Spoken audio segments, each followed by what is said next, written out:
Hey everyone, welcome to SingularityComputers Client Build 21 Part 1. This build is going to be fairly different from what I've been doing recently. I've done a lot of ITX builds, a lot of full tower builds, extreme builds into Case Labs cases, but it's been a long time since I've uploaded a mid-tower build log. And this build, although it kind of appears more mid-range than something like Client Build 20, it actually has very potent specifications, a lot of high-end components, so in performance it's going to stand up very well to something like Client Build 20. Now it's going to be mostly stock, although I am going to be doing some minor case mods. There will be custom cables, but let's start by taking a look at the components. The case is the NZXT H440 Razer Edition. We have the MSI X99A SLI Plus, 32GB of Corsair Dominator Platinum DDR4, the Samsung 950 Pro PCIe NVMe M.2 SSD, 2 EVGA GTX 980 Ti, the Intel Core i7 5930K, an EVGA SLI bridge, and the Corsair AX1200i. For the water cooling components, we have all EK Nickel Plexi CSQ clean water blocks for the CPU and the graphics cards, and also nickel plated backplates for the graphics cards. Hardware Labs Black Ice GTX radiators, the 360 and 280. We have an EK D5 pump, the Bits Power D5 acrylic mod top, and an acrylic upgrade kit 250 to go with it. So that's most of the components. We'll take a look at the rest of the components as they arrive.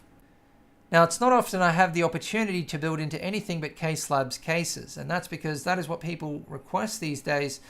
And also, as somebody who builds high-end water-cooled systems, it's difficult to recommend anything else because Case Labs gives you everything that you want for a high-end water-cooled system, and on top of that, incredible quality. The only reason you'd go anywhere else is maybe because of aesthetics or price, but certainly this case is a pleasant surprise. First of all, I'm really impressed with the external aesthetics. The blanked off front and top panels give the case an incredibly clean look.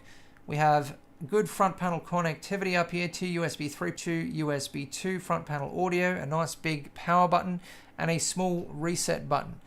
Very clean looking, and some people would say not enough airflow, but with the low RPM fans that most of us use these days, this is going to be plenty of airflow, and I think it's perfect. I'd prefer slightly cut down airflow for the far cleaner aesthetics, and this is also a great way of cutting down noise. There's a number of nice little features, extras that this case has that makes it a premium case.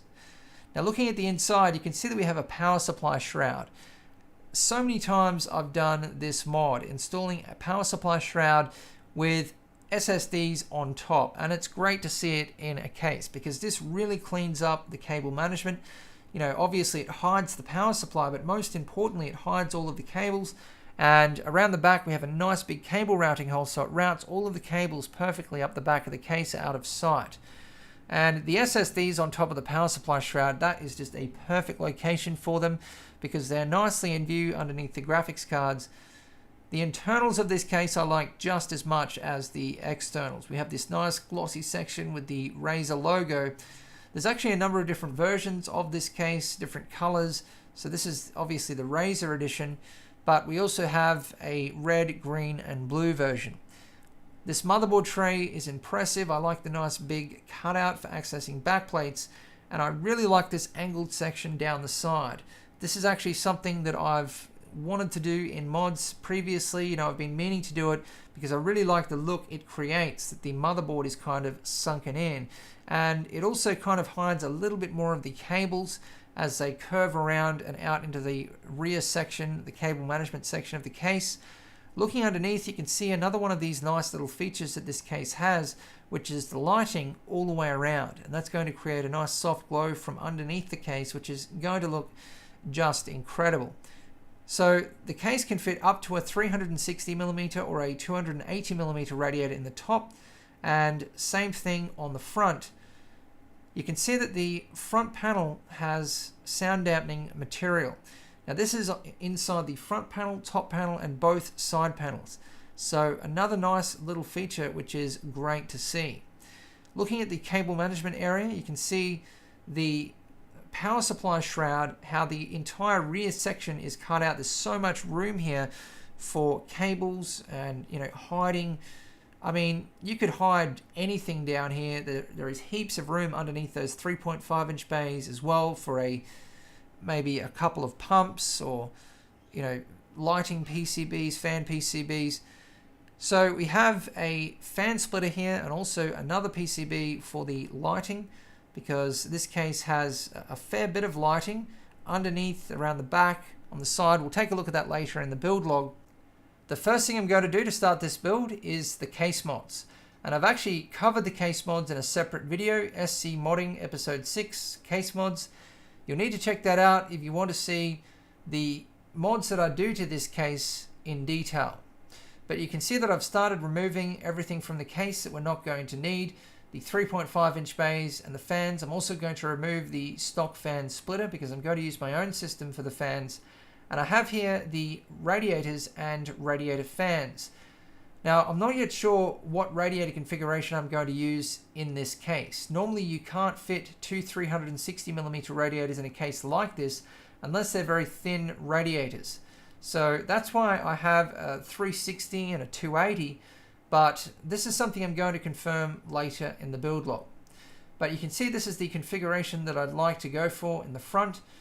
I'd like to have the 360mm radiator at the front with the fans, and then mounted on the inside of the radiator, the pump and reservoir configuration, which I'd like to be fully visible through the side panel window. While I'm in the process of completing the case mods, I'm going to start preparing the components for installation. So I have here the Intel Core i7 5930K, which you can see I've already installed, the MSI X99A SLI Plus, the Corsair Dominator Platinum 32GB kit of DDR4, which runs at 2400 MHz, 14, 16, 16, 31, 1.2 volts. It's a beautiful kit of memory. I have the Samsung 950 Pro PCIe NVMe M.2 SSD, the 512 gig version, and the EK Supremacy Evo X99 edition. So I'm going to take this opportunity to take a good look at this motherboard, considering that I don't often use MSI motherboards or really anything except Asus ROG boards, because that's usually what is requested. So this is a beautiful looking board. It's just has a subtle, understated, elegant aesthetic, mostly black, really nice looking heat sinks, just very minimalist, which I really like. It's interesting that the USB 3 headers, one of them is facing up, one of them is facing out. We have a lot of fan headers, power and reset buttons on the bottom here next to the OC Genie. The PCI Express 3 slots, we have a ×16, ×16, and then ×8, ×8. We have 8-phase power for the CPU, and looking around the back, excellent connectivity here, plenty of USB 3. So I've now installed all of the components onto the motherboard, the CPU, the memory, and the CPU water block. And this is a great looking config. It's really going to suit this build nicely. And you can also see I have the Samsung 950 Pro installed, which looks great. This is a very powerful configuration. I'm now going to move on to the installation of the graphics card water blocks. So I have the two EVGA GTX 980 Ti. EVGA always makes awesome looking coolers, which I never actually get to use. And as always, beautiful looking water blocks from EK. And this is the first time I'm using these nickel plated backplates, which look absolutely awesome. I mean, these are some great looking backplates. It's the first time we've had nickel plated backplates. I think it's a great idea. So I've now completed the installation of the graphics card water blocks and backplates. Now, something that I haven't really thought about these water blocks, now that they have the jet plate design, it means they're only a one-way water block. So you need to be careful of that in multi-GPU water cooling configurations. Next up, I'm going to assemble the pump and reservoir configuration. So I have the EK-D5 pump, the Bits Power Black Mod kit and acrylic mod top, and the acrylic upgrade kit 250. So those of you who have seen a lot of my builds and a lot of my videos will be very familiar with this config, because I certainly use it a lot. On one side of the pump top we have an inlet, on the other side an inlet and an outlet, and you can also use the top of the reservoir as an inlet. I've cut the connectors off the wires because I'm going to customize them, At the top of the reservoir, I've installed the triple opening top and also the aqua pipe, which you have to purchase separately. And this is so that I can run the loop back to the top of the res and also fill the res from the top. So, if you want to do that, having these components is absolutely critical. But the other option is to use the inlet and outlet on the pump top. Let's take a look at the radiators and fans. I have the Hardware Labs Black Ice, Nemesis, GTX 360 and 280. So these radiators have the usual Black Ice features, lifetime warranty, made from completely conflict-free materials, which means that they're built completely from copper and brass. The only radiators that are built from copper and brass. All of the other radiators have steel in the outer panels. M4 threads, and the GTX has a really nice dense fin array, but is still optimized for low RPM fans because it's a 16 FPI split fin array, but the fins are thinner than usual at 25 micron. These are also dual core radiators. They have nice compact end tanks and they're 54 millimeters thick. It's been a while since I've used noise blocker fans, but they're certainly an old favorite.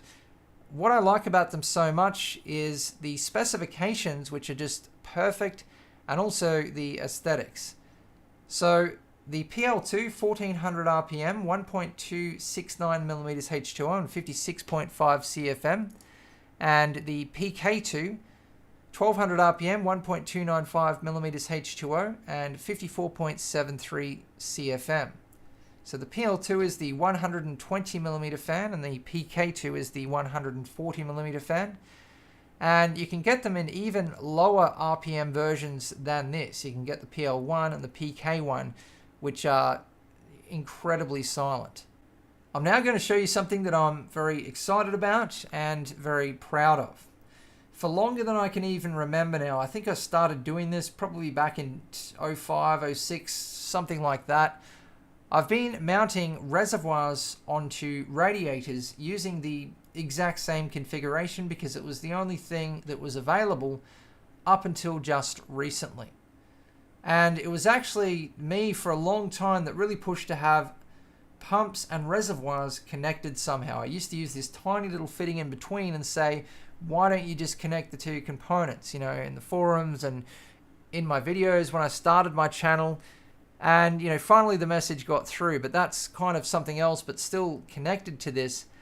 But this is how I used to mount my reservoirs to radiators. And you can mount basically anything to a radiator this way, but UN Z2 brackets for the 120mm radiators and Z3 brackets for the 140mm radiators.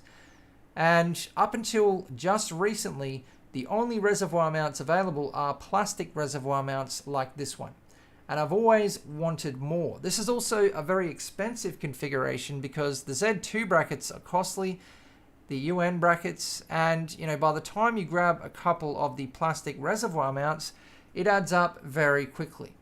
This is the SingularityComputers Ethereal Single Reservoir Mount. It's built from billet alloy, which means that it's built from a solid piece of alloy carved on a CNC machine. So it's incredibly strong. This component will last forever. It's also anodized, and anodizing creates a surface that is as hard as the metal itself, unlike paint.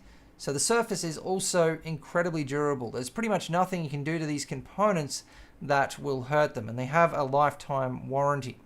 So as you can see, they solve the problem that I was just talking about because they mount to any 120mm wide or 140mm wide radiator. They come with a 120mm backplate included, and there is also a 140mm backplate available. So you can see with this configuration, I've used two ethereal single mounts, and what this means is that I don't have to use any other mounting configuration. When I was using the UN mounts, I always had to mount the pump at the bottom to the bottom of the case, because if I didn't, the config would just slide all over the place. And sometimes I was able to use fittings to hold it in position, but with these mounts, the reservoir cannot slide. The metal never touches the acrylic because there's a recess with small pieces of rubber installed, so there's always a little gap about 1mm all the way around. Components are something I've been working towards for more than half of my life now. And these are components that are truly designed and built by enthusiasts. I mean, I get excited about any water cooling components or technology, but when they're components that I've designed and built myself, it's truly amazing, and I have so many more ideas to come. And what's most exciting of all is that this is something that I'm doing to help to support and grow the channel. So, just like everything else that I do. You can see that I've now completed the case mods, but that sums up this video. In part 2, we're going to be starting on the assembly. Remember, if you enjoy our content, it can make a huge difference to us if you like, subscribe, and also check the video description for other ways that you can help to grow the channel. Thanks for watching.